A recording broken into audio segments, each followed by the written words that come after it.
What's good, everybody? Ivy Ross checking in. I literally just shot like a whole 7-minute video, and the bitch wasn't recording. I'm pissed. I'm fucking pissed. Sorry. Anyway, I was really going in, so I'll just look at that whole debacle as practice for me. But anyway, good morning. Hope everyone's doing good. I just want to talk about a couple of things that's on my mind. I know Trump got impeached last night. People are, really happy. That has to get passed through the Senate first, so I would not put it past these group of people that that's gonna happen. So sure, it's gonna feel nice for like 24 hours, and then we're gonna realize like, oh shit, like this has gotta go through a Republican Senate, and those dudes are not gonna do that. So I'm gonna keep it real, but I'll stay hopeful. Anyway, I actually want to talk about I wanted to talk about reparations through like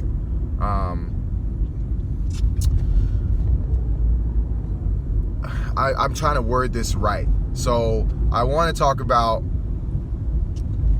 normalizing the conversation on reparations. I feel that Medicare for all, student loan debt,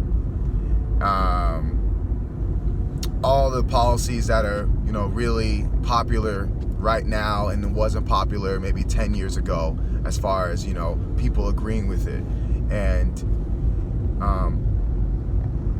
I believe that, the best way to normalize any topic is to just open the dialogue, even if it's uncomfortable.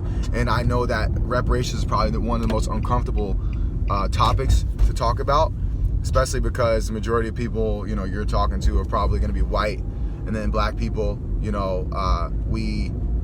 we almost feel uncomfortable because it makes white people uncomfortable when you talk about it. And I really want to, get outside my comfort zone personally, so that we can normalize this conversation. I feel that, this is a conversation that has to be had, something that, when I think about what kind of cause America would need to make to really show that we're making progress. And number one to me would be reparations. You're addressing a group of people that have been systematically oppressed, and also a group of people that built the country, and I talk to a lot of, people, and especially black people. So I'm just more comfortable as well, obviously, talking to black people about it. Like, oh, what do you think about reparations? Like, and there's usually answers like, oh, we don't need it, or we need to do this first, or that's never going to happen. These white people are never going to do that.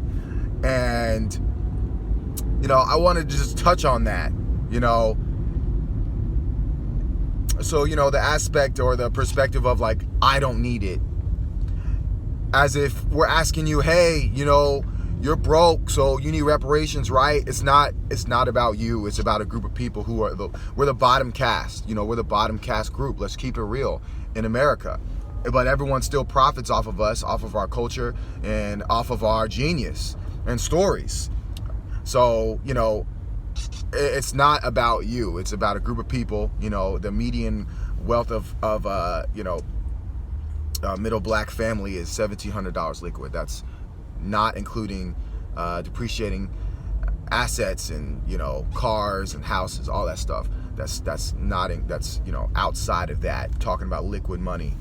And this conversation has really been growing, over the past 2 years. And I definitely want to shout out Antonio Moore and Yvette Carnell for, weekly videos of showing the data and why and how much, this is an important topic. By 2050, black people are not going to be competing. I'm talking black Americans, American descendants of slaves, are not going to be competing with the inflation of America. And they're saying that by 2051, and we're the only group of people that, is going to care. Other groups of people, they have their own thing going on, and they're not really worried about us. And also a lot of groups of people, a lot of groups have practice anti-blackness, anti-blackness or wannabe white supremacy. So anyway, I talk to a lot of black people who are very, discouraged by the topic because they're so used to this anti-black racism. So we go out of our way to beat ourselves up, and kind of like this self-hate, and also bring up myths like we need to stop buying Nikes and all this stuff. There's sources out there that will show you and describe in detail why those are myths. It's not about black people's spending habits on why we can't get out of poverty. It's because systematically we've been oppressed economically, politically, socially, on every single aspect.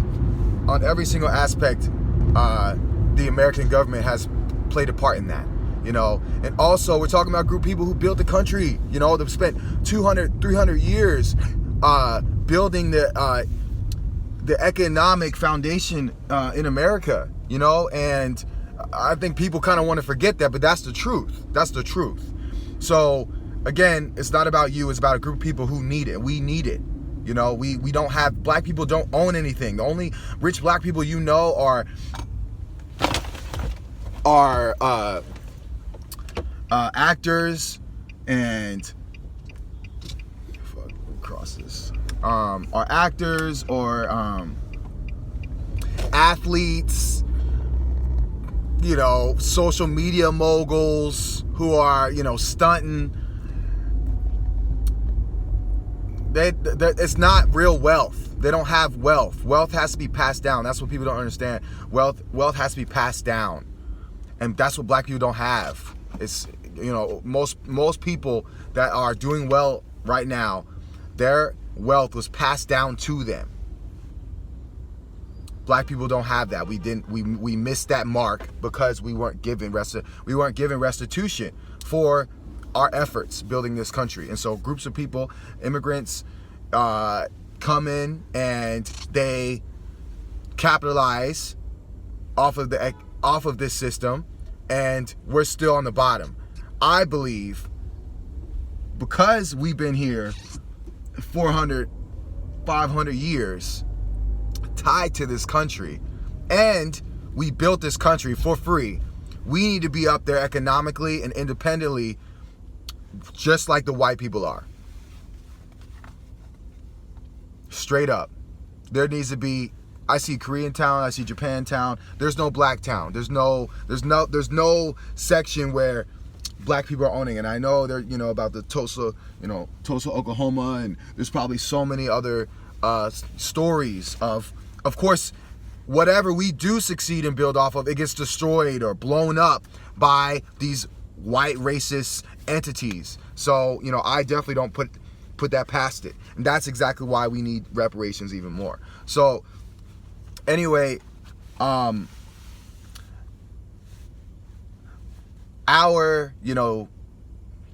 mentality of we got to do this first, that's never done with other groups. Jews, Native Americans, Japanese, Chinese, all those groups of people who have received reparations one way or another from America.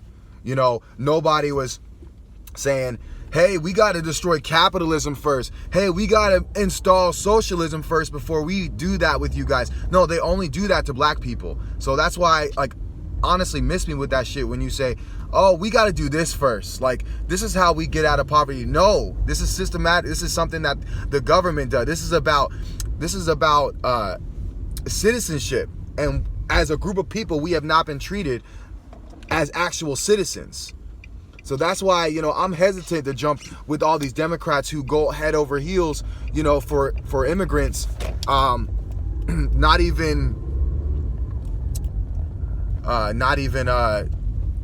They're not citizens yet, but they're doing all these policies, and they're not even talking about reparations at all. I'm down for immigrants coming. I definitely support all that, but it seems now that it's going to hurt black Americans because we're not addressing this issue, which is reparations. And I'm not going to ignore that fact with Democrats, that are still pandering with He's pandering black people. You know, Andrew Yang, he did, you know, he's pushing $1,000 a month, you know, freedom dividend. And, you know, people are like, let's focus on this first, then we'll do reparations. We'll build up our economy with $1,000 a month. $1,000 a month is not going to build up shit. $1,000 a month is not going to build up or take people out of poverty.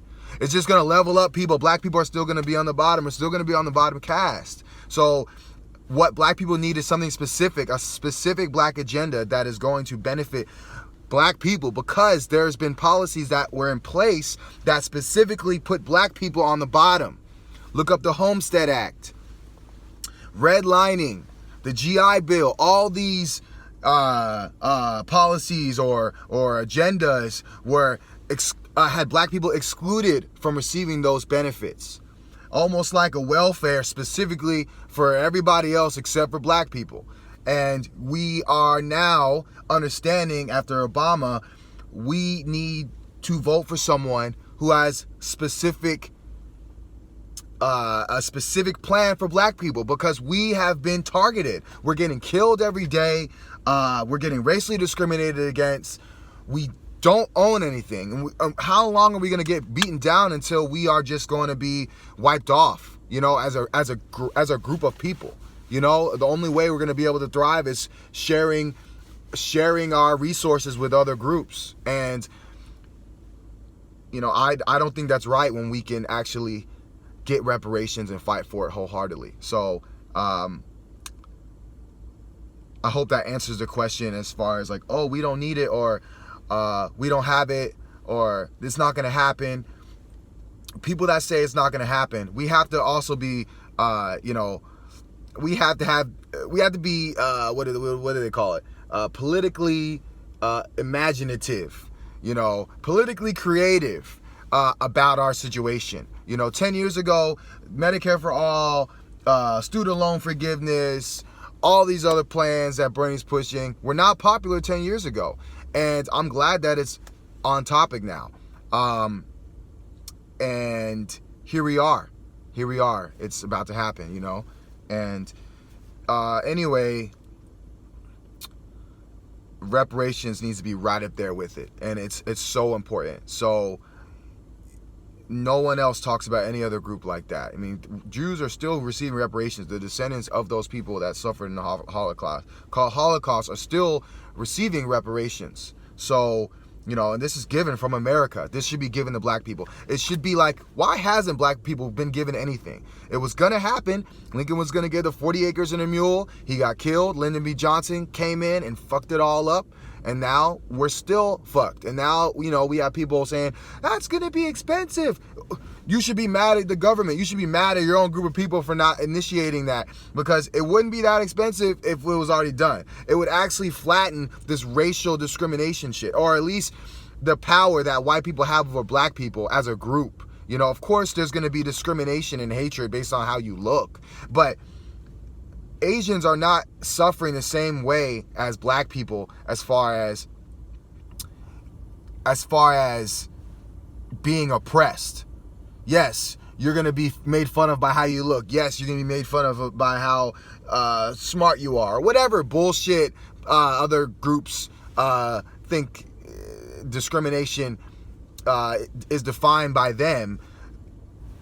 It's not going to affect their day-to-day practices. They can go to America and tap into, you know, a Korean market or a Japanese market and benefit off of it, because there's a group of people that actually have the political or the economical power to sustain and move life. Black people don't. We are completely dependent on white people, you know, pretty much, and other groups. So we want that independence. We need that independence. We should have that. Black people need to be up there as far as economic independence as white people are, because we built this country.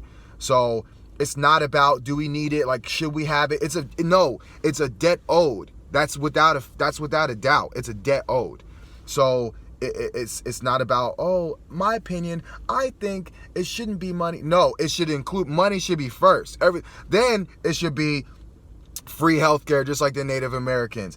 Free college, which is going to be access to anyone anyways, but black people for sure need that. And then also There needs to be federal crimes when a cop kills an unarmed black person. They need to know that if you kill an unarmed black person, you are automatically going to go to jail for 30 years. So that it will suppress anyone who wants to try and pull a fucking gun out just to kill you for not wanting to get out the car over a speeding ticket. You know, this will control that kind of madness and satanic actions these race soldiers do to black people. So this is so important. You know, I really don't care about anything else politically, because I can go out and just get killed right now, and I have no protection. I have no group who's going to back me, you know, because of my lineage, and understand that this is historical. So reparations should be a #1 issue for black people. And I think it should be a #1 issue for everybody, because it's going to show the whole world our growth. First of all, addressing this issue, you know, and apologize with restitution, not just apologize. Here's a hug. Okay, get out of here. We have to look at mass incarceration. We have black people in jail right now for weed charges in the 80s. They're in jail still. And now we have white people coming in, capitalizing off of the marijuana industry and legalizing all over. Black people are still in prison. And then when black people get out of prison, they're still going to be considered felons, so they can't really get a real job or vote.